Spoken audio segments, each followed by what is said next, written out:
Sorry, everybody. All right, so it is being recorded, and tomorrow we'll send you out the link for the recording if you want to go back and view it, and we'll also be adding it to our YouTube channel. To keep background noises to a minimum, please stay muted during the presentation. If you have questions, feel free to use the chat feature, and we'll address them as they come along. So in this series, we're taking a deep dive into customer discovery, which is a critical process for anyone looking to launch or grow a business. Customer discovery is the key to unlocking true market potential, helping you to determine whether your idea is viable before investing significant time and resources. This is a 4-week series designed to equip you with practical strategies that will set you up for success.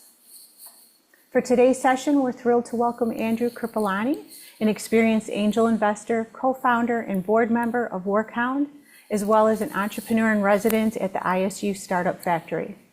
With extensive experience helping startups validate ideas and scale successfully, Andrew will share practical insights, real-world examples, and proven techniques to help you navigate the customer discovery process with confidence.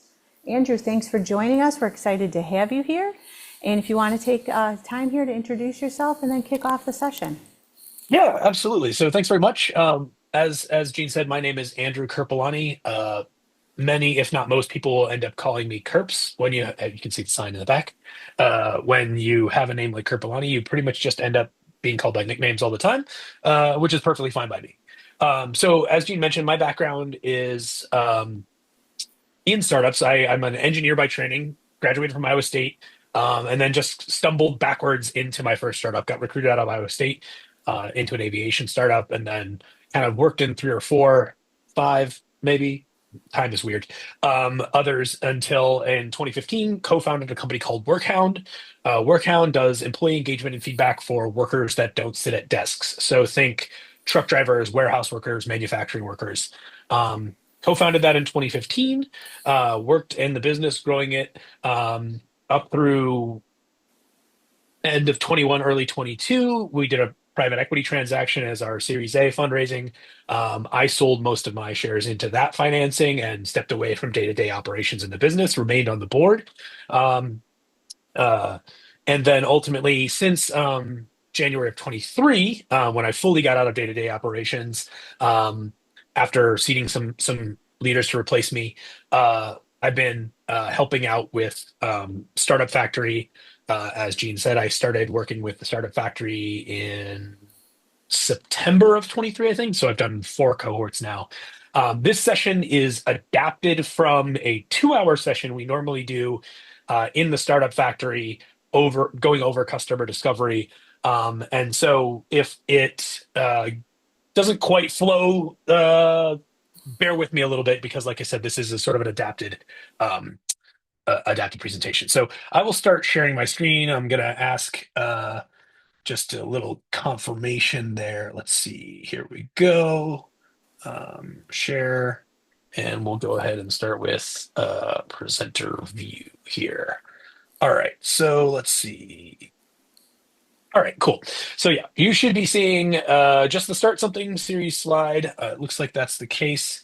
As Gene said, if you have questions, throw them in the chat. And sometimes the Zoom presenter view is a little bit difficult to view the chat in. So if I miss it, Gene will, raise a hand and call out that there is one. So, all right. So I'm going to get into customer discovery. The main thing here is why even do customer discovery, right? And as Gene mentioned, really what we're trying to do here is make sure that we're building something that people want.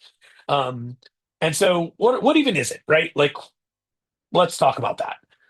So what you're seeing here is a business model canvas, but that's just another tool that you might use to kind of get down the assumptions, ideas, guesses, hypotheses about your business. You could do this with a formal tool like a business model canvas. You could do it with a mind map. You could do it with a big formal business plan, although I kind of think those are a waste of time. But um, generally speaking, what we're starting with is a set of assumptions, a set of guesses, some theories. And what we need to do in order to build a successful business is to take those theories and guesses and hypotheses and turn them into facts. We need to know concrete facts about our market, our customers, and ultimately what their problems and needs are, so that we can build a product to serve them. Um, so like, why bother with this customer discovery process? Um, and I'll sort of tell you a little bit of a story here, a little bit of a description, um, to understand why you want to do customer discovery. So what I've got here is a graph showing the sort of percentages of a number of startup failures. This is from a CB Insights post about 463 startup failure postmortems. You can see the link down here in the corner. And so if you look at these reasons, right? If you look at ran out of cash is the highest, no market need, 35%. This got out competed is this 20% of the process here, and then failed business model, 19%. Well, if you think about what got out competed means, it means that you just like you screwed up the right thing. Like you had a business that was viable, you had a business that was interesting, and somebody just did it a bit better than you. All right, that's screwing up the right thing. But if you look at all these other things, all of those, it means you screwed up the wrong thing. So not only did you work really hard, but you worked really hard and put all your blood, sweat, and tears into the wrong thing. And it's kind of depressing that 80% of startups fail that way. Um, and so, what we're trying to do with customer discovery is make sure that if we fail, and that's very common in startups, 4 out of 5 will fail is one of the stats that's given. At least we failed at doing the right thing rather than tilting at the wrong windmill, so to speak. So, customer discovery really helps us make sure that we're working on the right thing. And if we fail, we failed sort of going in the right direction. So I'll tell you a little story to kind of illustrate that point. Depending on the ages of the group, I might be dating myself here a little bit, but there was a firm called Quibi, and it was founded in 2018 by Jeffrey Katzenberg, who was the former chair of Disney, and he got Meg Whitman, who's the former eBay CEO and HP CEO, to be the CEO of this company. So like super high profile people had a ton of success in their professional lives. Um, CEOs, leaders of big companies. They raised nearly $2 billion right out of the gate, like had all the money they could hope for to run the company. So like if you look at the things that were previous reasons why a startup might have failed, like they were not going to run out of capital. They had the right people. Um, However, Quibi shut down in 2020 after just 2 years of operating. Well, why did that happen, right? They had all the money, they had clearly smart and accomplished people, yet they were not able to make a go of this business in those 2 years. Well, Quibi, that company was focused on short form video streaming. So think, 5 or 10 minutes, really built on mobile commutes. Like you're gonna watch a little episode of your show while you're riding the bus or on the train or waiting for one of those to come. Um, However, um, they didn't really talk to people about this. They just sort of assumed that this was a thing that people needed. They focused on this novelty of this short form 5 minute um, clip based a delivery system instead of producing great content. So in the middle of streaming wars, when Netflix is launching their own shows and their own content production houses and arguably creating some of the best shows out there, things like Stranger Things or whatever you have there, putting in a ton of work into comedy specials, really producing and focusing on content. Quibi said, "Hey, we're just going to cut them up," and they were, in order to get enough content, they were just buying content from everywhere and just slicing and dicing it up into this short form. So imagine like now you're going to watch a movie but like in 5 minute chunks. It just didn't really work. And so these features were all gimmicky and they were focused on this short form content. And oh, by the way, there was already YouTube and then TikTok. So they didn't go out in the market and validate that people actually wanted this. And despite having $2 billion, despite having the firepower of super high achieving executives, they spun down the business in 2 years. Now, if you want to read more about that, there's this great site down here at the bottom called failery.com. There's a great, it's basically startup wakes, like funerals for startups, and kind of doing postmortem analyses on why a bunch of them failed. And it can be really instructive to understand what might be challenging, and how you might incorporate the learnings from their failures into your own startups. And the key lesson here is that value is not what we say or assume it is. It's what our customers say it is. If somebody's going to buy something from us, if they're going to give us their hard-earned dollars, they have to feel value from it. It's not what we tell them it is. They have to feel it. All right, so we're going to keep asking this question. How? How do we do this, right? So if you think about your startup, there's kind of three buckets of things, right? There's what do I know? What are the facts? What have we validated out currently? There's what do you think you know? What are our strong beliefs? What are our hypotheses that seem to be trending in the right direction? And then what do you not know? But you have to find out. What do you not know about your business? And really, what we're doing in the process of customer discovery is just shifting things left through these columns. We're going to start out with a bunch of stuff that we don't know, hypotheses, assumptions. We're going to move them through as we start to talk about them to say, hey, this seems to be holding water, this doesn't. And then as we, really have enough customer discovery conversations, we're going to get to what we really strongly have validated and are facts for us. There's a this question often comes up is how many customer discovery conversations do I need to have? And the way I put it is you need to have enough so you stopped being surprised. That's when you've gotten to the what do I know column. All right, let's keep digging in. How? We're asking the same question again. We're digging deeper. I'm going to give you the framework of this book, The Mom Test. It is a fantastic tactical description of customer discovery. The whole thing is, well, my wife has my copy right now because I'm teaching this to her at the same time. So the book's thin. It's maybe, I don't know if it's 100 pages. You can read it in a Sunday afternoon. But it's super tactical on how to do quality customer discovery conversations. If you don't have a copy, pull up your favorite book retailer, Amazon, bookshop.org, Barnes and Noble, whatever. They'll have it. It's likely 20 bucks or less. I think if you look up the Mom Test and you go to their website, you could probably just download a PDF copy, if I remember correctly. The link's down here in this corner, but if you search the Mom Test, you will find it. And it is fantastic. And we're going to go through kind of some of the detail here. Little cheater, the last chapter of the book is a summary of the whole thing. So if you're feeling real lazy and you don't even want to read the whole book, you can get most of it in the last chapter.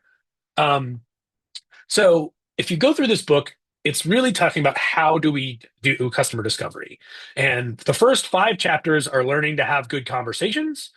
Chapter 6 is finding those conversations. 7 is choosing customers, and 8 is execution. If you look at that, having questions or how to ask good conversations is 60% of the book. And just as a teaser, most of the next session. So you'll have to come back next week or whatever the second, April 2nd, to get the second half of this. So we're going to keep going forward on a little bit more of the structure, and I'll share a few more tips and tricks. And then obviously we want to have enough time for questions. So I'm going to talk a little bit now about finding people to ask those questions to. How do we do that?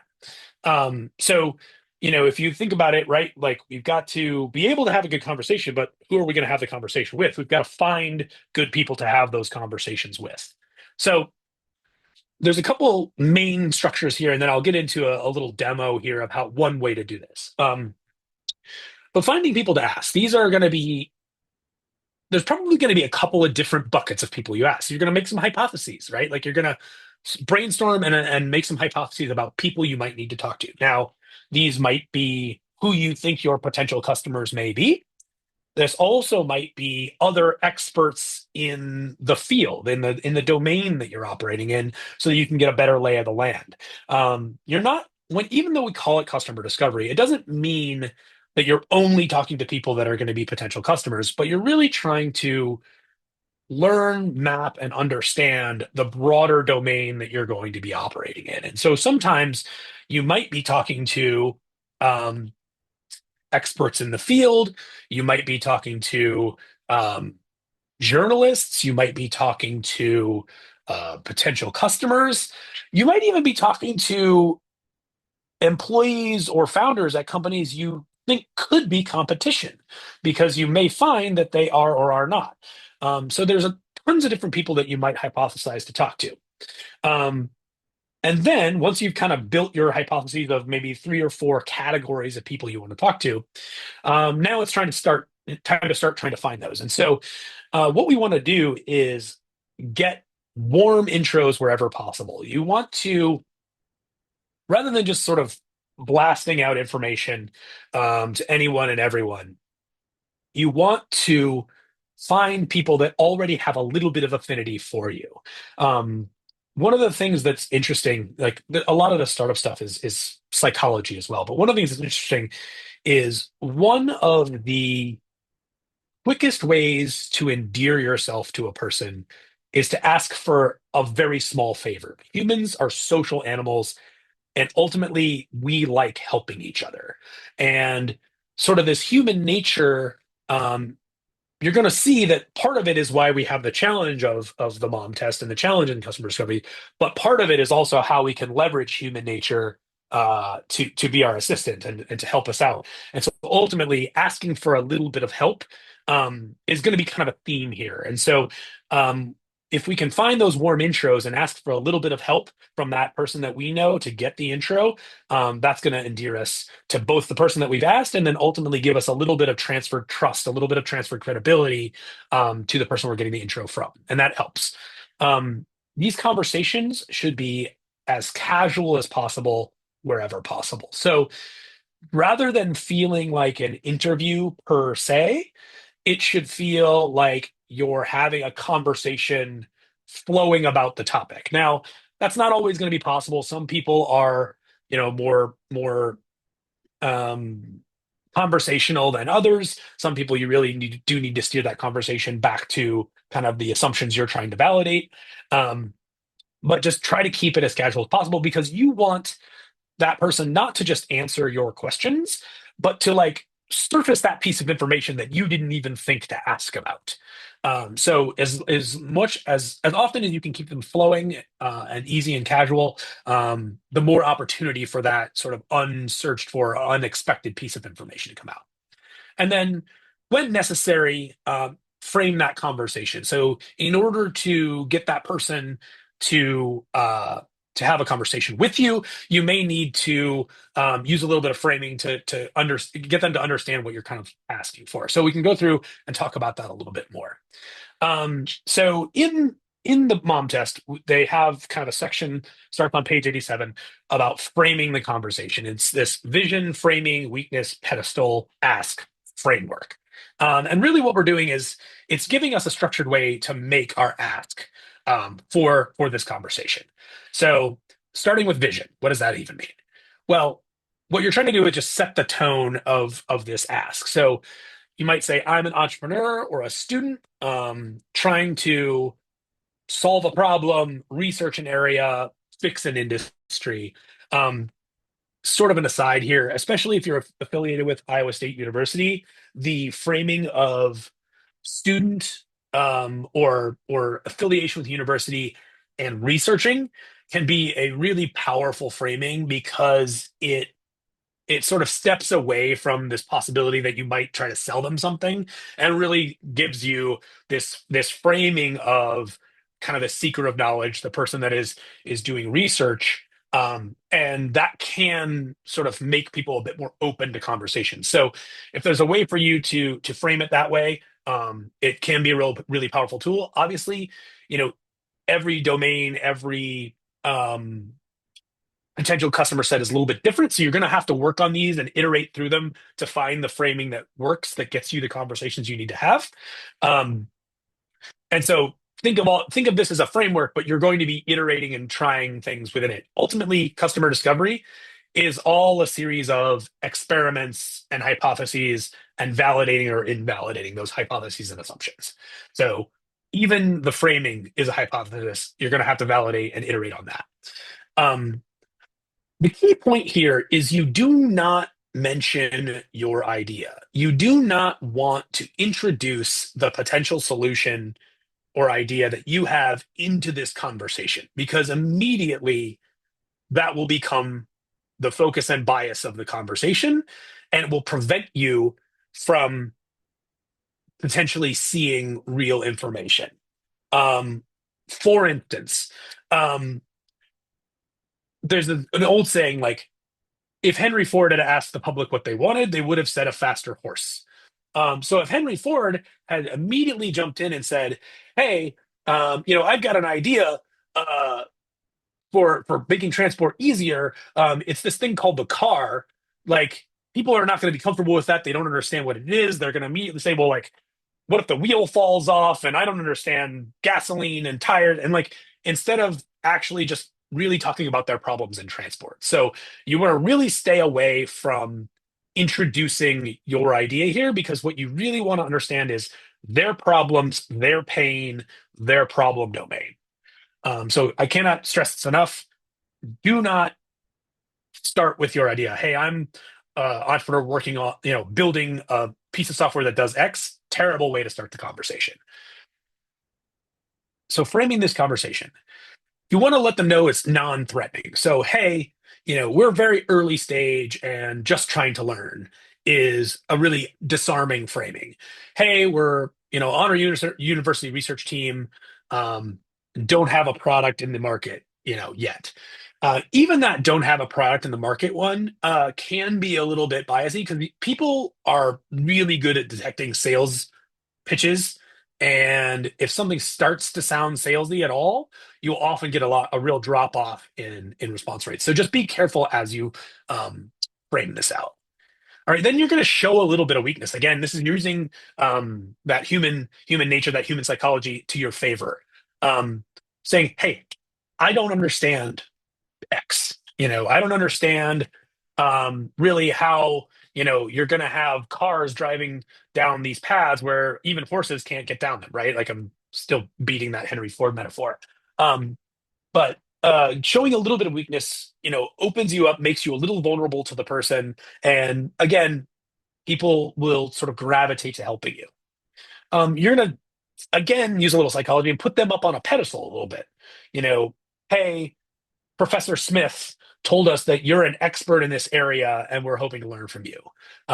You're giving them, hey, we had a little credibility from the person that we know, probably a person you respect, and they said you're awesome.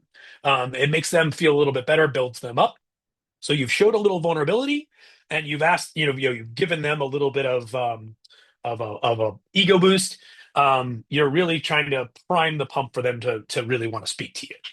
And then you're going to make your ask.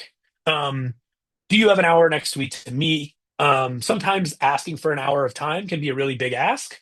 Um, Sometimes in these conversations, in these even reach out, just asking for like their opinion on your one biggest assumption you're trying to validate at the time um, can be valuable, especially if you're having trouble getting people to give you an hour of their time. Sometimes an hour can be a pretty big ask. You might try going down to 30 minutes, or like I said, just framing your biggest question right in your ask here. So this is really about how you ask for the first conversation, how you get someone to have a conversation with you when you're doing your outreach. So that's this framing exercise. And again, if you pick up the book, you can read more detail in there and how to think about that. So I'd like to do a little bit of exercise. Hopefully, if we can maybe make this a little bit interactive. So if we can, is there anybody that's like working on something right now that they'd be willing to just kind of give us a one-liner, brief description of and walk through this exercise? So we'll ask you to go off mute so that you can respond.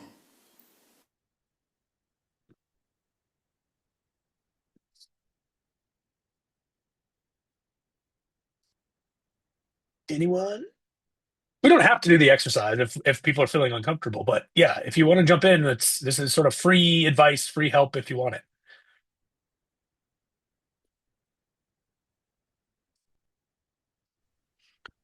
Hello? Yeah, Yeah, I could go. sure, please do.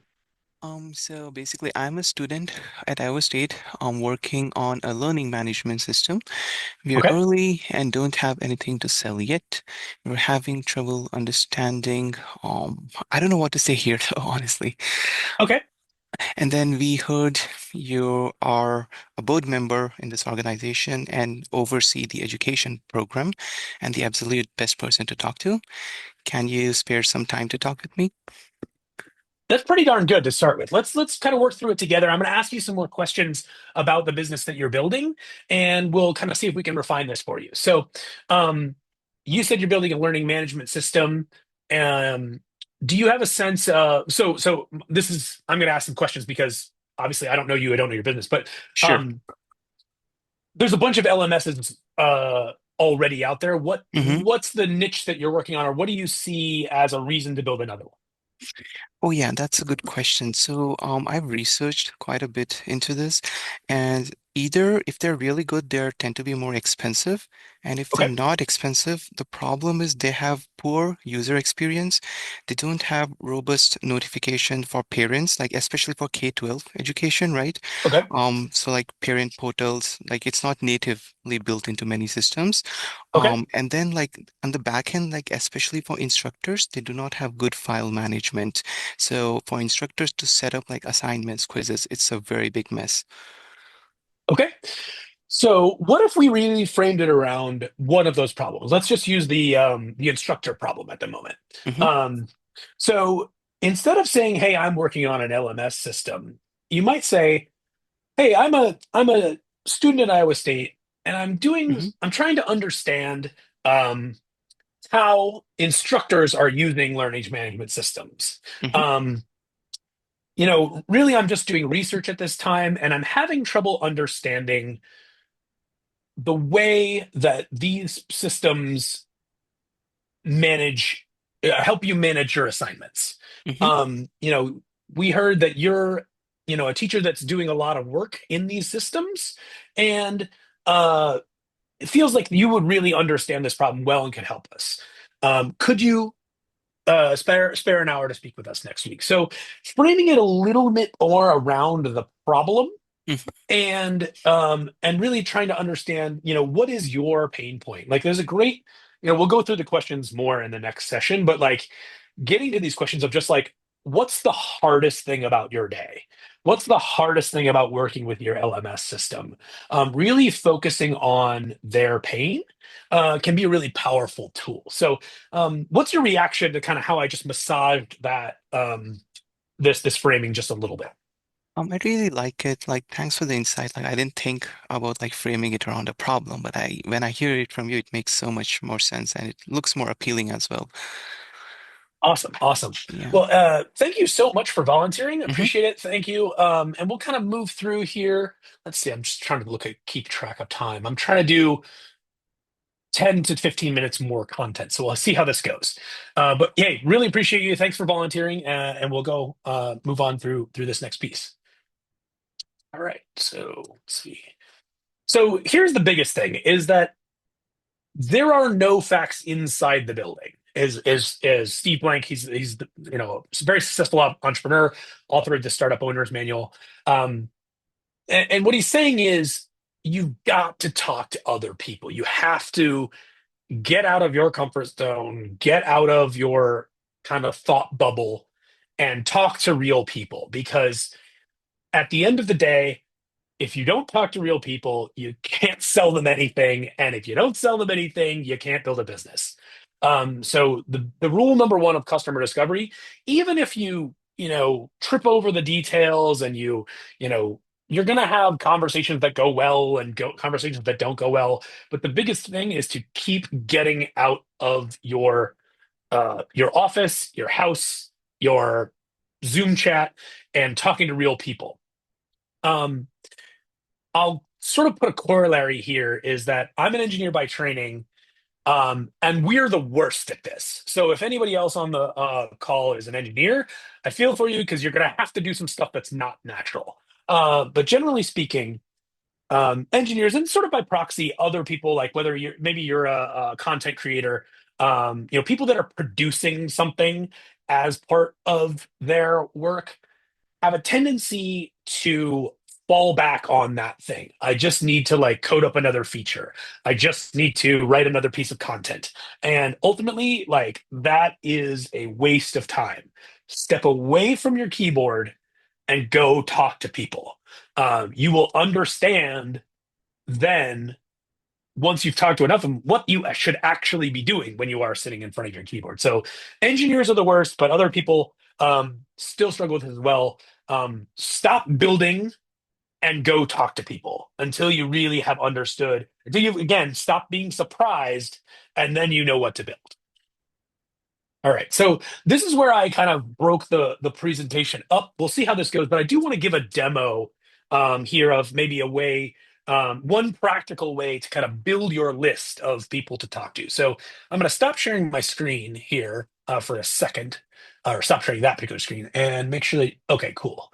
We can go to LinkedIn. Now, is everybody able to see kind of my LinkedIn screen like reasonably well enough to watch it? Yes. Okay, cool. So LinkedIn is, obviously it's the professional network. So it's a great place to kind of start because everybody on LinkedIn at least is ostensibly there for professional reasons. Um, LinkedIn it can be spammy, it can be frustrating, but it does have really great search features. And I'm going to go through a very kind of limited and abbreviated way to use these search features, but there are a ton of ways to keep improving them.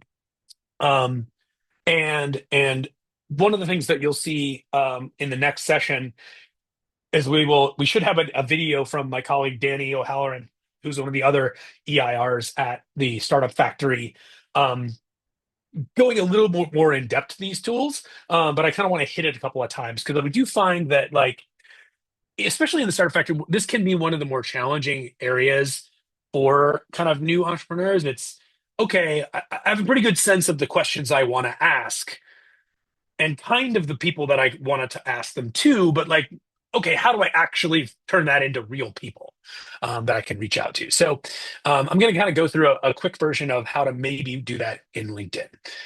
So LinkedIn up here, you've got your basic search bar.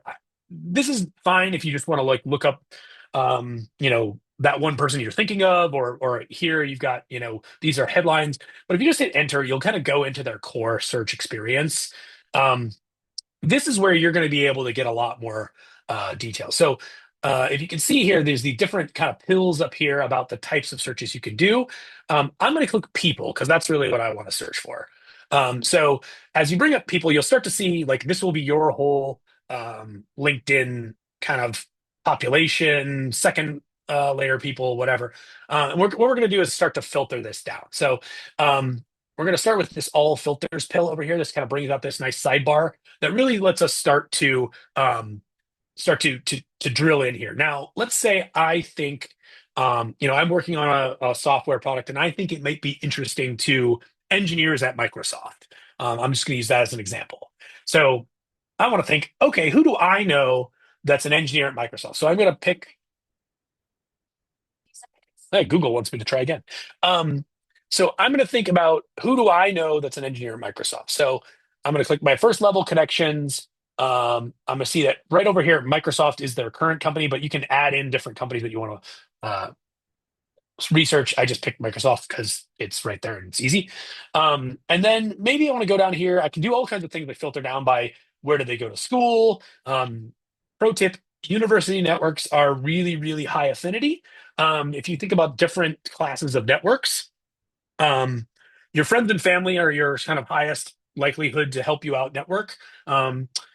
Your next highest is likely your university network, then people you've worked with, and then sort of general public. So if you're digging into this stuff and you're needing to filter down, your university network is a really, really powerful network to use.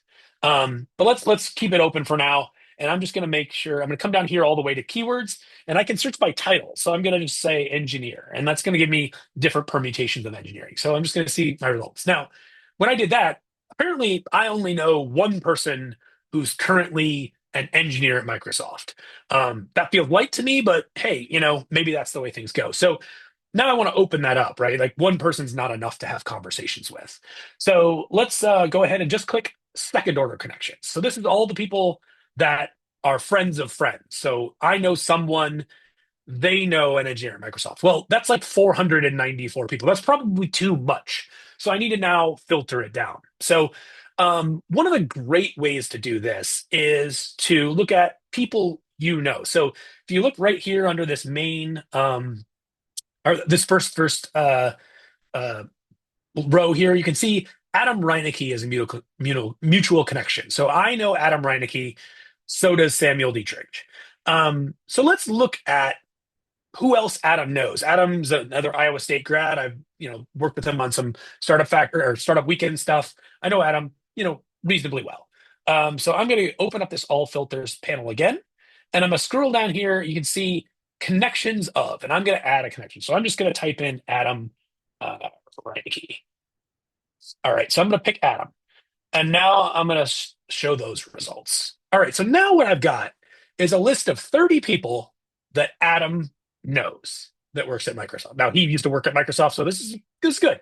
He knows 30 people, and I can go to Adam now and say, hey, Adam, I was trying to look into this product. I think it might be applicable to engineers at Microsoft.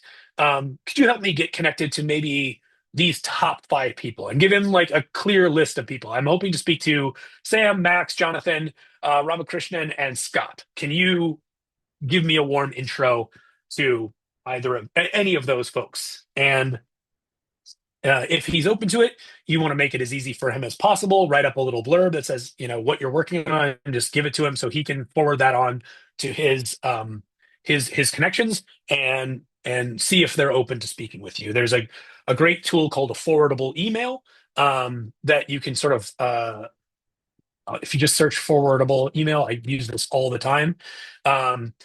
You want to understand basically what you're trying to do is make it as easy as possible for someone to make an introduction for you. So this is another resource that you should look up, this how to write a forwardable introduction email. You can do the same thing with a LinkedIn message. Hey, here's a message you can copy and paste and share, that sort of thing. So once you've got those intros, once you've built that list out, then you can start going and reaching out to them using that framed conversation framework and asking for the conversations that you want to have. So again, this is just one quick way to use LinkedIn search to kind of narrow down to a list and then ask for those warm intros from someone you know. So I'll pause there with LinkedIn search and kind of go back to the start something framing here. All right, so we're at about 12:40. We've got roughly 20 minutes in the session. I could move in and start doing a little bit more of kind of previewing the content of the next one, or we could move into Q&A. Gene or anyone else, does anyone have thoughts on whether we want to open up to Q&A or whether we want to do a little more content? I don't have any Q&As in the chat. Unless someone speaks up now, I would say maybe go into a little more content. Anybody have any questions before we move on?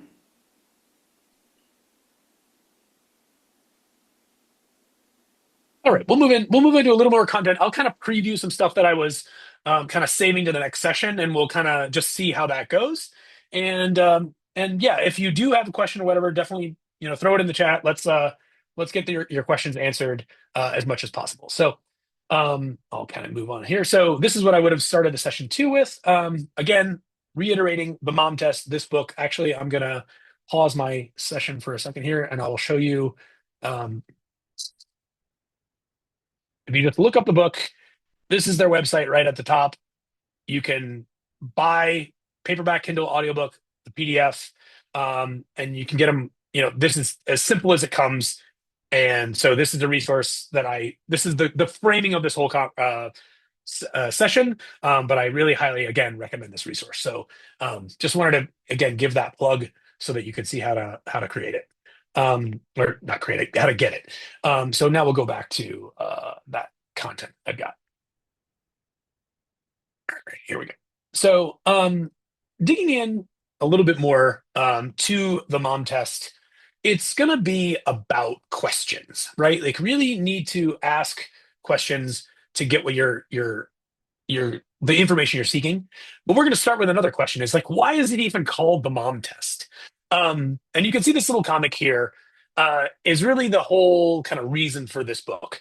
Um, it's that you've been told that you need to get candid, unbiased feedback on your startup idea, and if you ask your mom, she's going to tell you it's great. Like your mom loves you, she wants you to be happy, she thinks anything you're doing is awesome. Like this is proxy to anyone else in your family. Like my dad still thinks I was like the best like football player in Storm Lake High School history, when I can assure you I was very much not.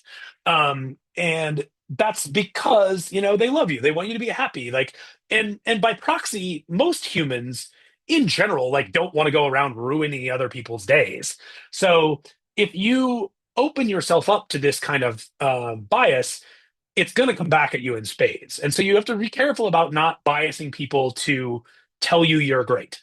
Um, and that's really how we talk about framing all these conversations. So how do we remove or limit that bias? So we're gonna find the principles of the mom test, and I'll go over this again in the next session. But really, what we want to do here is talk about their life instead of your idea. If you say to them, "Hey, I'm building a mobile app to identify plants," they're going to be like, "That sounds amazing. Oh my God, how great is that?" But if you went and said, "Okay, how often do you spend your time gardening?" "Oh, I don't know, like never. I live in an apartment. I don't have a garden." Okay, then you're probably getting different feedback from that person. Like it's not valid for them to tell you your plant identification app is great because like they don't even garden. They're not out there spending any time with plants. They're just telling you a nice thing so that you feel good versus giving you good feedback about your idea. So if you ask them, "Hey, how much time do you spend gardening?" and they say, "I don't garden at all," probably not a good set of conversations to have, and you probably shouldn't rely on anything that that person tells you. Now, let's say you go to another person and say, "Hey, how often do you spend time in your garden?" "Well, I spend time in my garden every day. I love gardening." That's great. Okay, so sweet. So tell me about the biggest challenge you have gardening. Great. When I'm gardening, I don't know whether a plant is a sprout or a weed. Great. Now I understand more about you're having trouble distinguishing between plants, things like that. So you want to talk about their life and read between the lines to understand what their problems are, not sort of, do you think my thing is cool or not? Because everybody's going to tell you it's cool because they want you to feel good. Um, the other piece is that you really want to ask about specifics in the past instead of generics or opinions in the future. So think about that from the sense of, all right, I just asked, how much of your time do you typically spend gardening? Not, hey, do you think in the future, if you had a house, you might want to garden?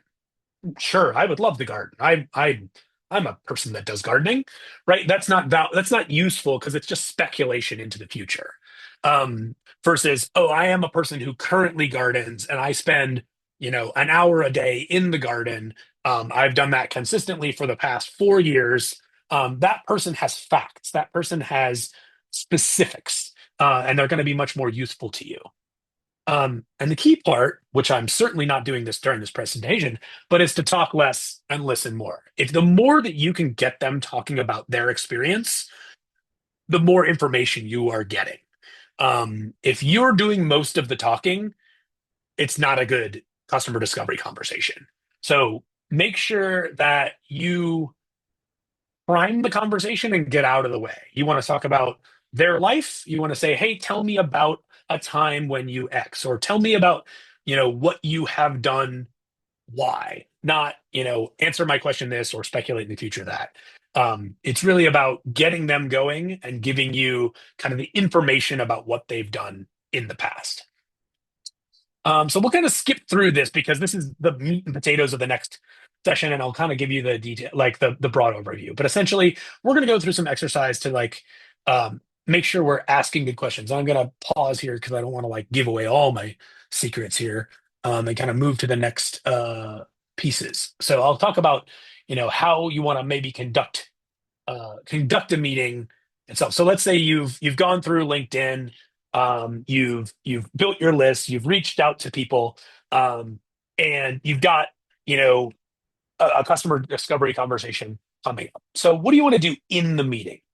So you want two people from your team, if at all possible. And that's so one of the people can drive the conversation and the other person can observe and take notes. It's difficult to be fully present in the conversation and also taking a bunch of notes and keeping that down. But you're searching for this content, so you want to capture it as much as possible. If you can't have two people, there are sort of other good tools. So if you're doing it via a Zoom or a Google Meet, there are great meeting recorders that are available now. There's everything from Fireflies to Fathom to um, Loom now does it. I mean, Zoom has built-in recording. Um, if you any way that you're having a video conversation, you can likely find a tool which is probably free to help you capture that conversation. Fireflies, for instance, I'm just going to use them, fireflies.ai. They also have a mobile app where if you're having a meeting in person, and customer discovery meetings in person are great, you can just start the mobile app and throw your phone on the table and it'll keep track of that meeting for you. If you don't want to do that, you've just got the voice memo function on your phone. That's better than nothing as well. You really want to be able to be present in the conversation because that's going to help you with point two, which is keep it casual. You want to have this, again, as I alluded to earlier, have this be a conversation, have it ebb and flow. Let the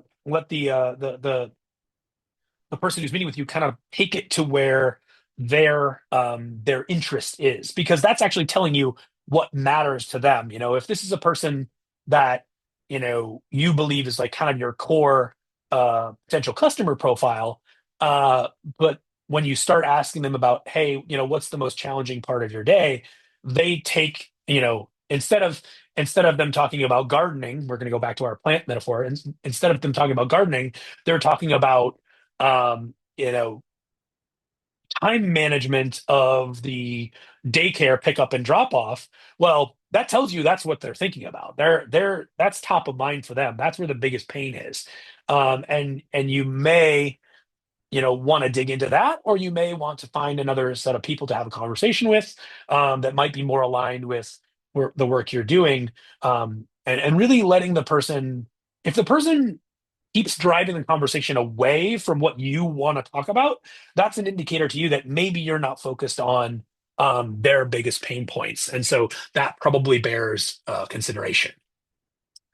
The other reason to have a second person is that you can keep each other out of pitch mode. You can keep each other from saying, oh, well, we built a plant identification app, because you remember, you don't want to talk about your idea.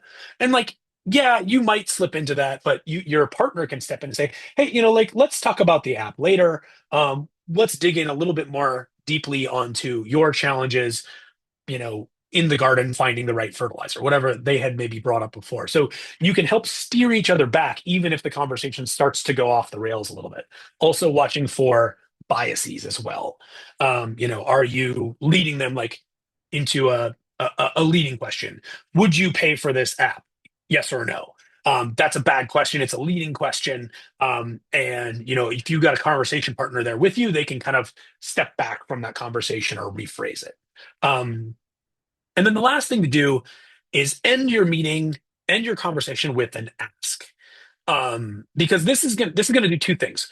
One, it's going to help you further your goals, because you're asking for something that's going to be useful. The other is that if that person fulfills your ask, that's giving you an indication that they found enough value in your conversation to put a little bit of their reputation, a little bit of their time, etc., at stake. So a great ask early on in the customer discovery process is, hey, who else do you think I should talk to? And if they give you a list of 3 names, that's great. You might say, hey, would you be willing to make a quick intro to that person? Great. If that's the case, now that person has taken a little bit of their reputation, a little bit of their clout, and transferred it to you. They've taken a little bit of a risk on you, like they're betting that you're going to have a good conversation with this person they know, and that means that they found enough value in the conversation you had to feel comfortable with a little bit of that reputational risk.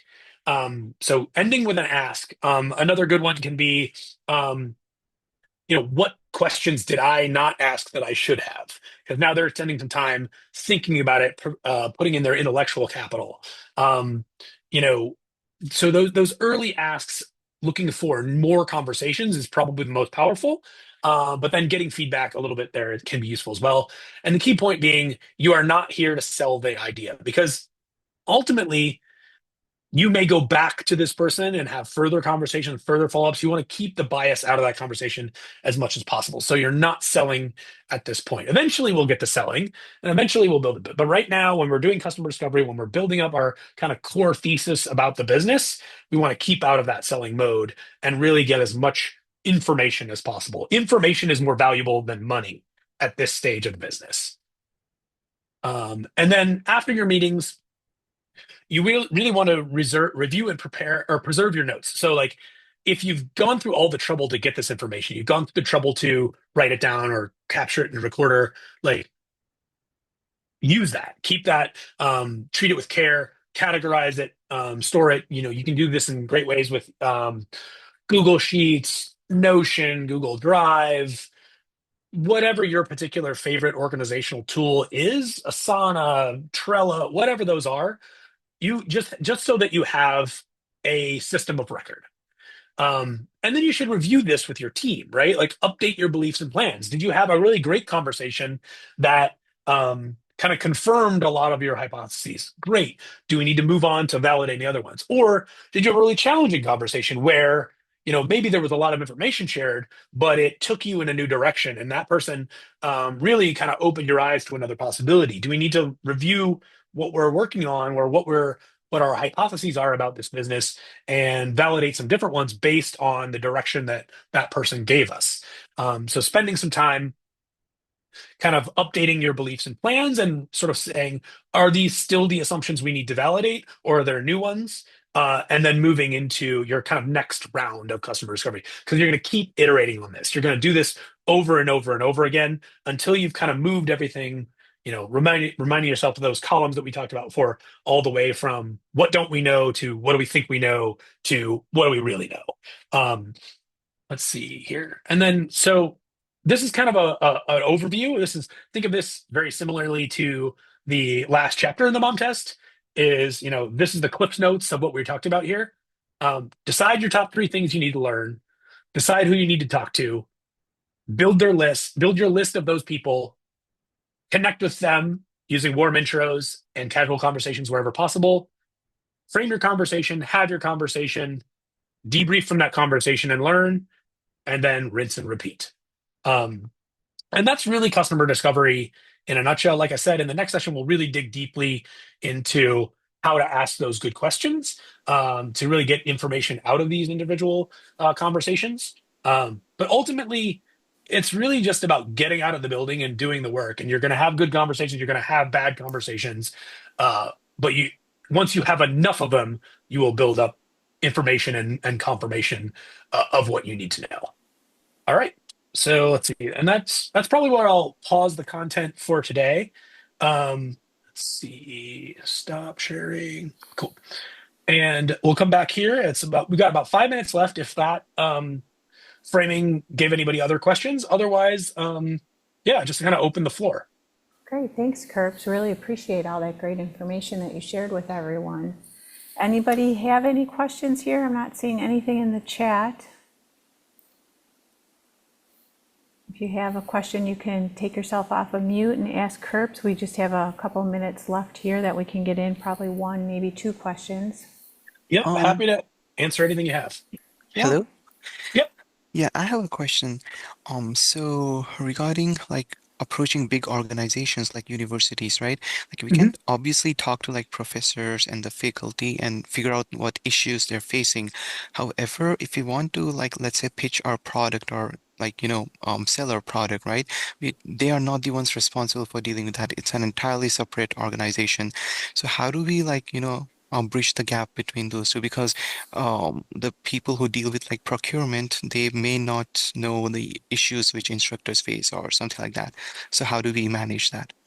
Yeah, yeah. So that's gonna probably a little bit deeper, or a little bit different scope of conversation, but I'll give you a little bit of a Hmm. high overview of what that is. So for customer discovery, what I would say is you're going to hypothesize who you need to talk to. So one set of people you need to talk to would be your professors, like the people that Hmm. might be experiencing this problem. Another set of people that you need to talk to might be your buyers, right? Your institutional buyers, the people that are going to write a check Hmm. um, for various software tooling or whatever at at the university. And Yeah. so what you would be doing is thinking about them as another profile, category, cohort, however you want to term it, of customers that you need to discover. Hmm. And so the questions that you might ask a professor would be different than the questions you might ask a procurement officer or buyer. And so when you're asking a procurement officer or buyer, what you really want to understand is how does the university buy things? Hey, um, procurement officer person, Hmm. what was the last piece of software the university bought? Great. Who inside the university was maybe bringing that conversation to you? Um, Hmm. Ultimately, what's challenging about the procurement process from your point of view? And so you're going to treat them like another customer profile Hmm. because ultimately, when you're talking about big organizations, it's called often is like a multi-stakeholder sale, and you've got different kind of people or profiles within the organization that all have to become aligned, and Hmm. so you're going to need to kind of map each of them as a customer segment and understand what they care about, how they would sort of think about advancing the process, and how that process is going to proceed in a larger organization. So that's definitely a very lightweight, high level description of kind of that Hmm. multi stakeholder sale. But ultimately, it's really about kind of treating each stakeholder in that sale as kind of their own customer segment and making sure that you understand them and then understand how they work together. Yeah, that was really insightful. I actually understood a lot. So thank you so much. Good, good. Okay. That was Well, useful. I think that's time for everyone. Thank you so much for joining us today, Andrew. Thank you for all your great insight. Um, So customer discovery, we're just getting into it. Reminder that we've recorded this session and we'll send you an email with the link to the recording tomorrow. And we hope you'll join us next week for the second session with Andrew, who will be covering mastering customer conversations. And I think we'll have a guest video appearance from Danny O'Halloran, who is also an ISU Startup Factory entrepreneur in residence. He's also co-founder of MetaFuel and a business consultant. In week 3, we'll be introduced into NSF I-Corps, and in week 4, we'll be given insight into crafting and analyzing effective surveys. So join us these next few weeks here to keep learning and growing on customer discovery. Andrew, again, thank you so much for your insight, and have a great rest of your day. Thanks, everyone. Thanks, everyone.